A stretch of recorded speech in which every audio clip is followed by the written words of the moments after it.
these politicians will know that they got to come to us. Exactly. And they can't just hide behind and straddle the fence when you ask them, okay, so where do you stand as far as us in our community? Because if they don't, then you don't get our vote. And they can't backtrack because it'll be public, it'll be out there. And I think if we do it, you have enough pull, you have enough people, we can all meet up somewhere and have this. We want y'all to come talk to us.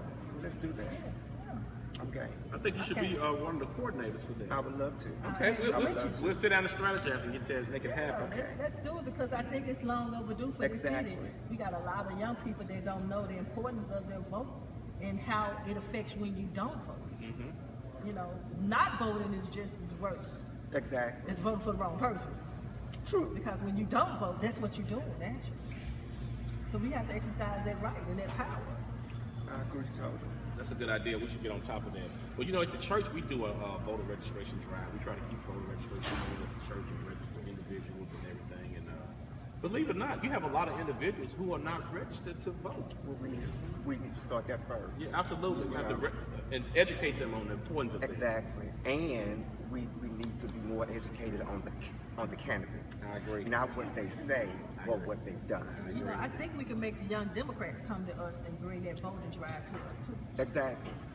I know they're LGBT friendly, and you know, they're an ally of the community. I know they've done other functions, you know, where we were included, not us ourselves, but the community was. So I don't think that'll be a problem, and we need to, you know, step up and say, hey, we're important. Because Atlanta does, Nashville does. You know, they make these people recognize their community, and it's time for Memphis to stop sitting back, waiting on somebody else to do the work. We have to get out there and roll our sleeves up and do it ourselves. I agree totally. I think we have to get our money right first. After we register people, we get money and we get us a good candidate, and we endorse them and we push them. Because these other parties, these other organizations, they have monies to. You mean LGBT, a same gender loving candidate? Possibly. Why not? Possibly. And we get our money right, and we get together, we stick together, and we endorse this individual, these individuals. I'm finna get something started. Let me read my page. And I would also say it just doesn't have to be the gay community. Right. We can. I think if we unite as a people, we have a much stronger voice. I agree. And we can see in the media that it's not us who are being choked to death. It's the black male. Yeah. So we need to convince them that we are for them as well. And united, we're strong. I agree. Divided, we're weak. I totally agree with you. I agree with you. I think that's very important. But I want to ask you a question. Okay. So when I was on you know, I had to go snooping, you know, because I wanted to know all I could about you today. So you know, there's a section on your page that said you've been in the community and in the business for like over 20 years. Your career span. Over 30. You're 30 now. Huh? I'm 55. Okay. Really? Oh my God. That's highly effective. This is what it's looking like now. Well, continue you age. Right. That's wonderful, baby. God has been good to you. All the time. All the time. So I also, I'm not gonna run off the accolades. I'm gonna let you run off the accolades. There's some of your titles and your you know. Okay. Hey, listen, you don't have to be apologetic about your accomplishments. I'm not. Okay. I'm not. I won my first national title in 1988. Okay. That was Miss US of A. And since then I've been Miss Black America, Miss Sweetheart, Miss Empress, Miss Globe, Miss World, Miss Liberty. So I was just, you know, I used to perform back in the day. So I just want to see if it's like a common emotion. How do you feel when you're out there on the stage? Well, right before I get on stage, I'm extremely nervous. Okay. And that's even if I've been at a place for 20 years. I still get nervous, but once I get on stage and can make eye contact with somebody, it goes away and then I can do my job. You feel like that's a natural fit for you? Yes, I do. I do. I often wonder why my career soared so much in the community, and then I came to the realization that it's not about the drag.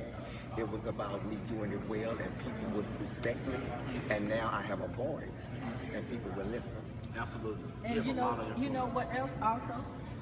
What you probably did realize, because maybe just didn't say it then.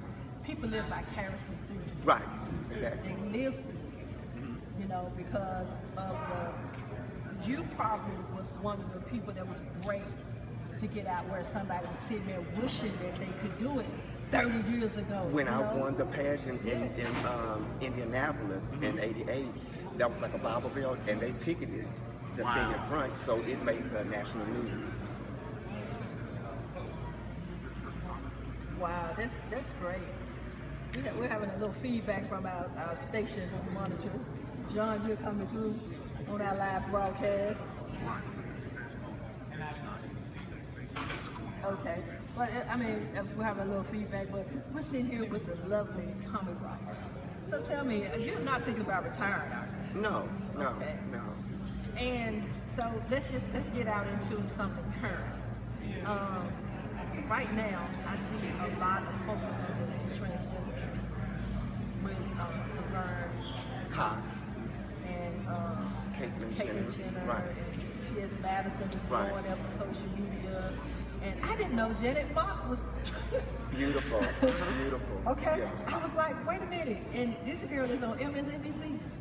Like, really? You know, I think that's like really pioneering for what the possibilities are for people to realize that they can do these types of jobs and this type of employment and not have to defer to something lesser than what the traditional placement being for our training systems. Exactly. And I think that this will give them the courage and the know-how to pursue other avenues to say that I can do it.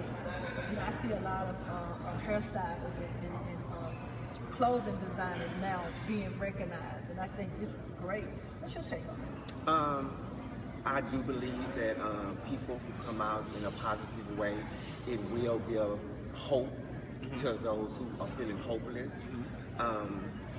But I also believe everybody's journey is different. It is. And some people who become transgender want to like live a heterosexual life. Meaning that they want to disassociate with the gay community because they become a different. So it's kind of like passing. Right. The little situation that we had with Rachel Doshi. She just came in and simulated this life. You know, this interesting. Hold on, stop right there. We have a call.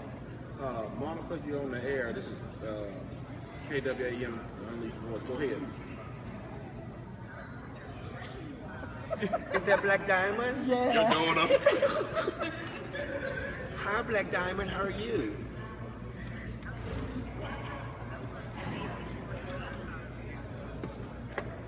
Oh, wait. Say it again. Hold on, Monica. Hold on. We got disconnected. Go ahead. Go ahead, Monica.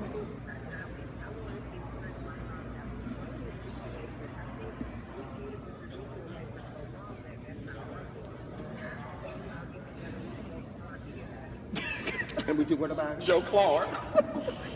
Like a late on me. Can I say hell on the air? What the hell is wrong with you, Monica? Monica, let me say this. I want to thank you for coming. Monica is on the board of that church, board of directors. She picked me up last year at the bus. Okay, now check this out. Monica got all the food donated for the picnic tomorrow. Really? She's been working that hard. I've been working the breaks off Monica. She got all the food donated. All right, Black Diamond.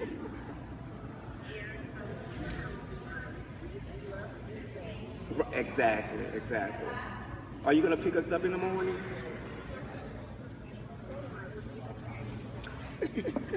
So are you going to pick people up to bring them to church tomorrow? Okay. I need one. Yeah, we have the bus out front. Okay. We have the bus out front. That's great, Monica. Toodles, thanks. So tell me, Monica, do you have the Unleashed Voice on in your salon? Am I correct? So tell our listeners where they can come get their hair whipped up and beat real quick. What's the name of your salon?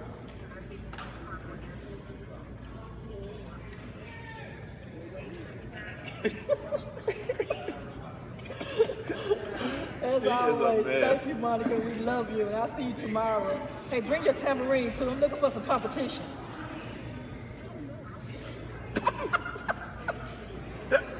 Okay. Okay. Oh, Lord. Yeah, Sean is in here. I made Sean come to the hotel. I drug her in here. So you got to come support today. I need you. Well, thank you, Monica, for calling in. Love you. All right, baby. Okay, so we left off where you were talking about the transgender going to the heterosexual.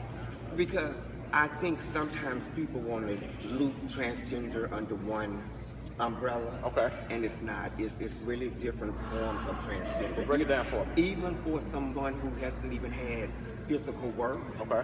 if their mind thinks in the opposite sex, that's what they are. But they identify. Okay. Exactly. Yeah. Exactly. And believe it or not, I know I don't want to really sound stupid, but my brother was transgender. And when I was young, I had no idea there was all these levels and different degrees of transgender. And I'm sure from being in the gay community, people just take it for granted that you know. And I think that the lack of education, and that's probably what happened to a lot of prejudice and discrimination, because people just don't know. And when they don't know, they automatically get negative. Right. Exactly. Exactly. We're going to have to get you to dive into this. I want to. I want to peel that. I want to. We'll have to bring you in the studio, and we're going to have to talk about the T some more, because that's one of the, I think, the misunderstood acronyms in the LGBTQ community, the T. Right. Because it's so many. You have the trans sisters, you have the trans brother, you have the pansexual. I never heard of that. You have the non-conforming. I was like, what is all this? But hey. And transgender also doesn't mean that you have to be beautiful as a woman. Because, not to be funny, but biological women come in all different looks and shapes and sizes. So I think we do ourselves a disservice when we as transgenders or gay people read other people because of the outer appearance. We do. Yeah. We do. Oh, We do. man, you ring my bell on that one. We do. It's called the miseducation Right. of each other. We do. And we as a black society, we've been doing that for a long We time have. because it used to be high yellow paper Absolutely. bags and the blacks were not so good. Absolutely. So Wow. it's a condition. Wow. Wow. You're right. It happens. It happens in the lesbian community. Also. Yeah. You know, we discriminate against each other. It happens in the gay male community. They definitely discriminate against each other. Don't speak on me. Speak on women. Speak on you. No. I speak on you because I have 30 years over you, baby. You I was really- still crawling around on the floor, honey. I really call it a slave mentality Okay. because back on the plantations, they would pit people against each other. They would. And that's where that color thing came in. And it's still kind of like that in some places. It is. You know, It is. mothers don't want their daughters to marry dark men if they're white. I agree. Yeah, I agree. you're absolutely right. You are. It's just a paradigm. I'm ready for the shift. I'm ready for the social conscience of our community to change and to wake up and to understand how valuable we are. Because if God is in us, Hello? if God is in us, Say it again. if God is in us, The problem is a lot of people in our community don't believe God is in them. what? They don't believe it. If God is, That's true. God is says, you are made in my image. I agree, but society has beaten down so bad, and that embedded theology has taken over them. They don't believe it. Because I just saw a post the other day where a black girl has said, where was God when the people got shot in South Carolina? But I agree with you. It's ignorant to say that because they were in the house of worship, in the house of God, in a safe environment. This person came in, and but now on the flip side, isn't it something that a white, we'll jump a whole nother subject. A white person can go inside of a black church and people think nothing about it. Right. But if we go into that church, the alarm goes up, people begin to get antsy, they begin to hold that person, everything, and that reverse racism, you know, that we have. what I appreciated though about the events that occurred afterwards, that it was a white woman Yeah. who had saw him and took the courage Yes, and stepped yes. But forward. she was a minister. Yes. Yeah, the white lady was a minister. She Right. was a part-time minister. And she recognized and she did make the phone call. I was wondering if she got that reward money. Let me ring my bell. And I also appreciated that she didn't want to take the credit of being a hero. Yeah. She gave all that to God. She did do that. She gave all that to God. Is it anything you want to say what's coming up for Tommy before we take out the break? What's coming up? What's going on? I'm going to be on the show tonight.